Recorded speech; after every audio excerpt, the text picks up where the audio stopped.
Kia ora. Welcome to Under the Checkered Flag, MotoGP edition. We're just going to jump right in today. It is 2025 and we are back for our first podcast of the year. It's Kate, Kelly and PozzA here to discuss the news and the liveries from basically the break that we've had. I'm super excited, but before we jump into all the exciting news and what we think of the liveries, we do want to just wish Jacob Roulstone well. He has 6 weeks of major recovery ahead, and he is going to miss the first few rounds of the 2025 season. He fractured and displaced his C3 vertebrae, and that's obviously a spinal injury. Got to be extra careful with those, and he's just had surgery, so we just wish him all the best, basically. And hopefully, we see him on track in the first half of the season, hopefully, only missing 2 or 3 rounds, but recovery is the most important thing at this stage. But let's move on to a more exciting topic in the form of liveries. We have now seen 5 liveries because VR46 dropped last night. But we're going to start in order of the reveal. What did you guys think of the new Trackhouse livery? Because it is a lot different to last year's livery. It's it's very blue. That's all I'm gonna say. I don't have a proper feeling about it. I don't like it, but I don't hate it. It's just I don't know, the the color of blue doesn't work with me at all. It's kind of giving me like the Mark Test livery, like the really, really bright red, and I did not like that at all. And I literally see that in this trackhouse livery. I don't know. It doesn't really work with me at all. It can't like even if I look at it now, it's kind of giving me like BOE from Moto 3. That's like that's exactly what I see when I look at it, and I don't know. It's just not nice to me at all. Yeah, I was gonna say the exact same thing about it looking like the Boa Moto 3 bikes.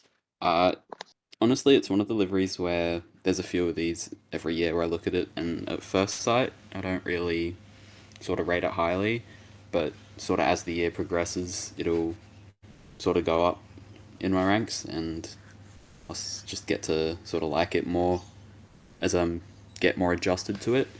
But I did sort of prefer the livery they had. Even the two liveries they had last year, I felt like they're both pretty solid. I think it's just the fact that this one's like wildly different to those two, and just at first it could be a bit like off-putting, but it's not the worst that's been out there. It's not the best. Still think it's alright. I do think it's very bland. It's just like mild. I love the fact that it's not absolutely filled with sponsorship like some of the other bikes, but it still seems to be missing something. The other thing to note with Trackhouse is that when they were launching this, they said that they'll be releasing a new livery in a few races and that we can expect to see different designs throughout the year. And an exact quote from David Abrivio said, first of all, you will see another livery for the winter test. And I mean, personally, I absolutely adore special liveries and changing liveries. Do you guys feel the same?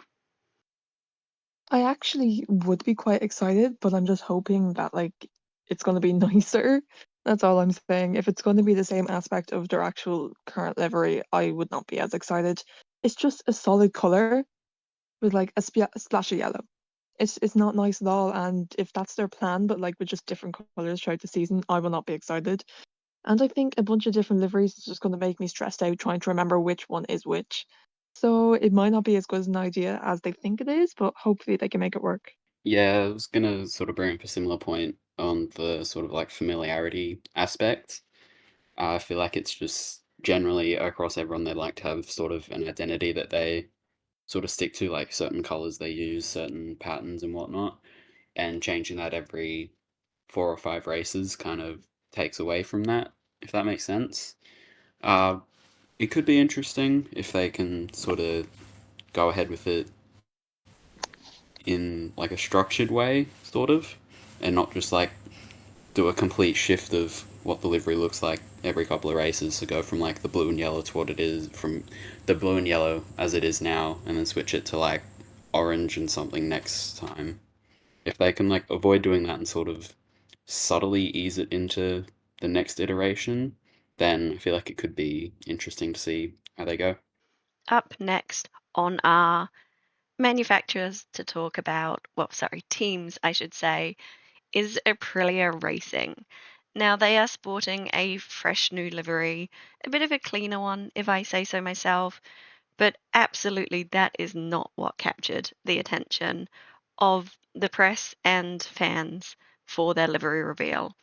It is the fact that Jorge Martin will be running the number one plate on the Aprilia. I, for one, love this because it's like he got passed over by Ducati. Everyone who's listened to the podcast for a while knows how we all feel about that decision. It's very exciting. The livery's clean and I guess tidier with the removal of the purple as well. I love it, and I have to say this is probably my most favourite livery revealed so far. Is it the same for you guys? And more importantly, what do you think about Jorge Martin running that number one? Definitely my favorite currently revealed. I think it's a bit biased. I am definitely partial to a good black livery. I always have been. But I don't know, the colours just really work with me. I love it. I love it so much. It's giving like dark, mysterious vibes.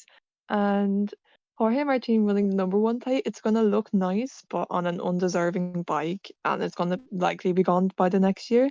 And that's the depressing part. They're literally running it by chance. So I'm not sure I feel overly happy about it. Yeah, the livery's nice. It's pretty stock standard, in my opinion. It hasn't massively changed since about 2022, but I'm sort of on these types of ones, sort of under the thinking that if it's not like broken, you don't need to change it. You don't need to like make massive changes every year. If it looks good, I don't mind sticking with it. Overall, I think there's a bit more sort of like red on it than there was last year, and I did like that.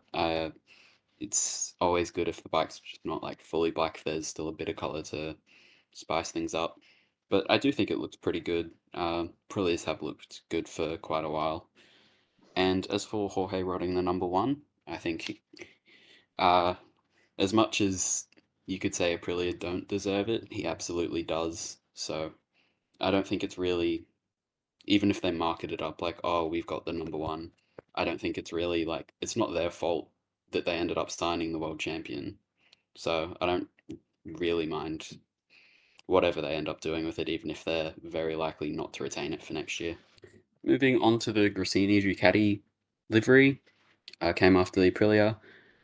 It's got the same sort of like blue color that it had since they came into the class as a independent team in 2022, but for this year they've sort of scrapped the red pattern they had down the side and replaced it with sort of a chrome silver.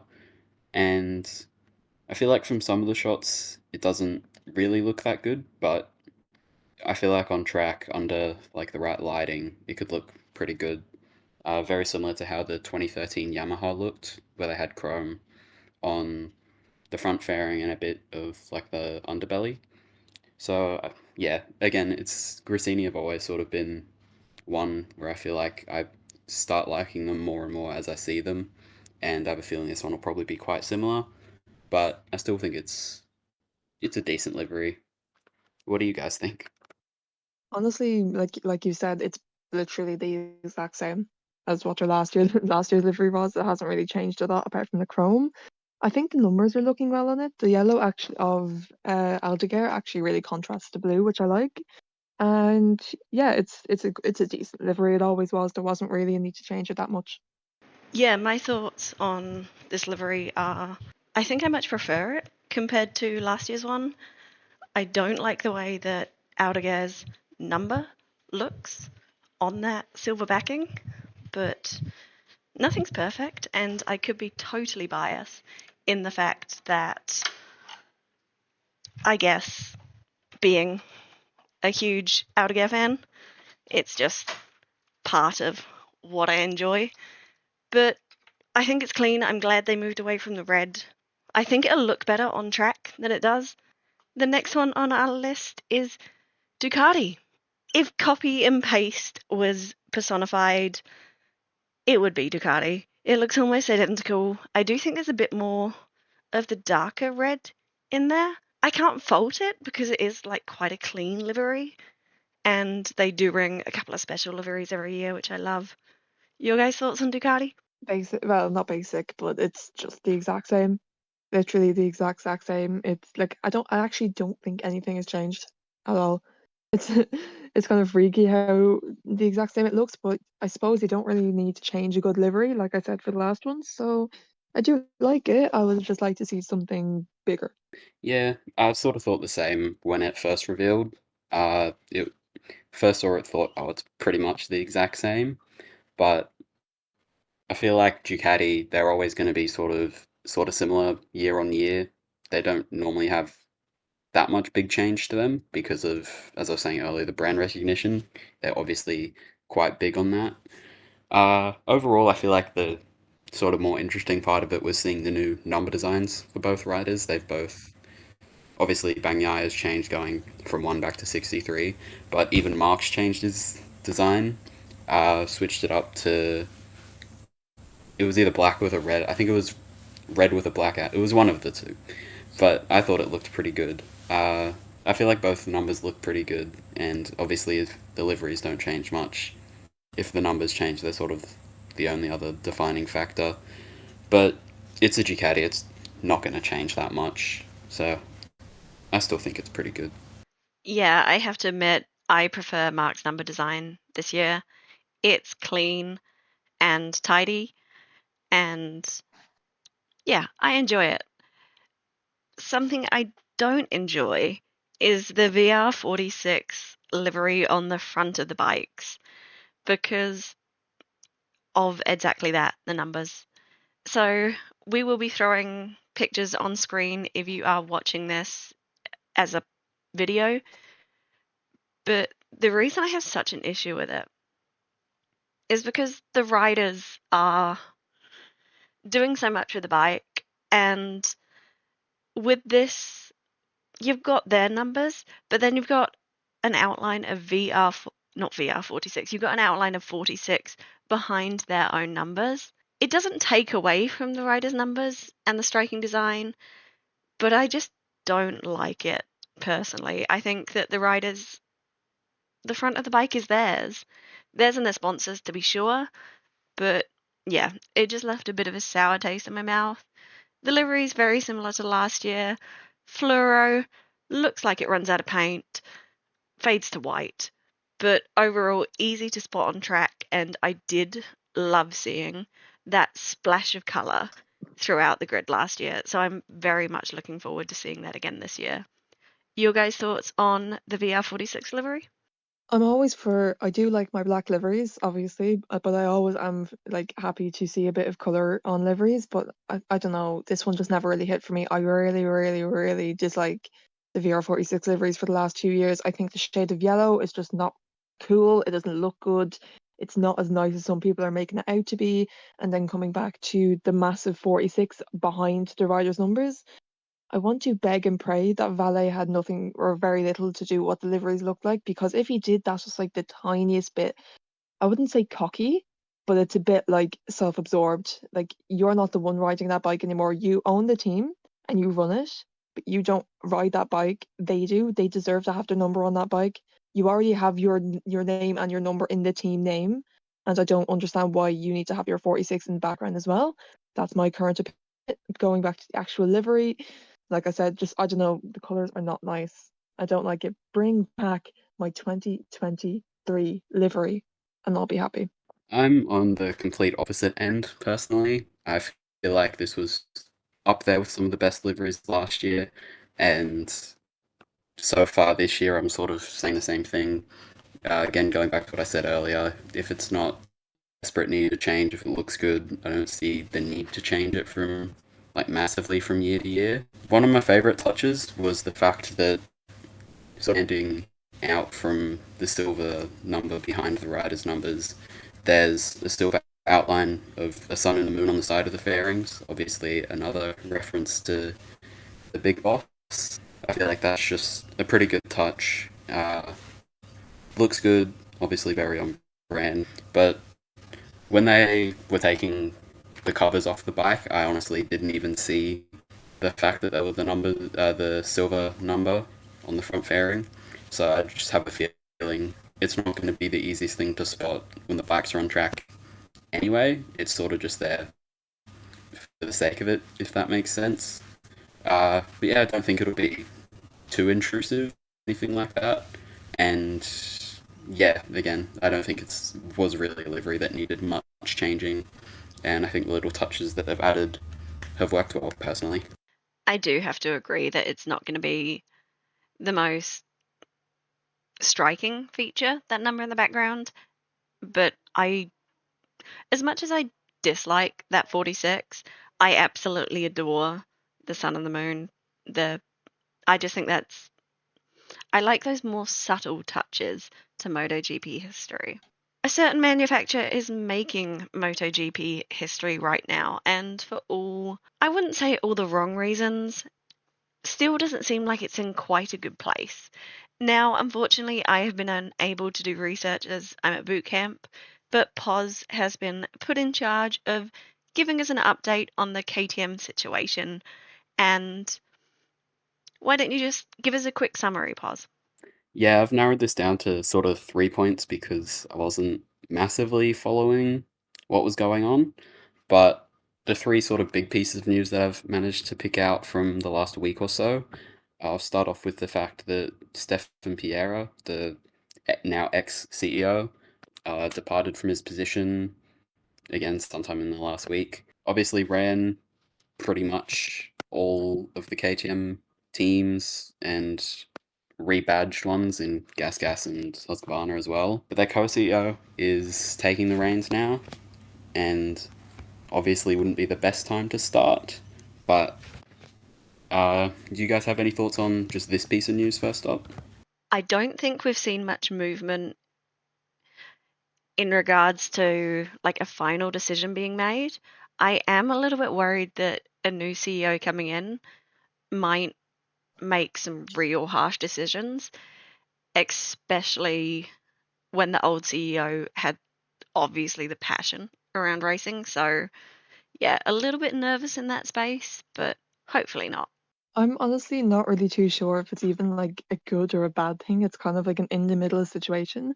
I don't know if this is going to really help the group. I don't know if this is like, I don't know if it's really going to help KTM. I don't know if it's going to put them in the ditch. It's really confusing and they're just not in the best space at all. They're really, really struggling. And I pray for them that this will help them because if it doesn't, we are screwed. And the other two parts of news are the fact that the debt that KTM had was originally reported to be about 1.9 billion euros, and I believe that's jumped up now to just over 2 billion. I think it was 2.1 from what I was reading earlier.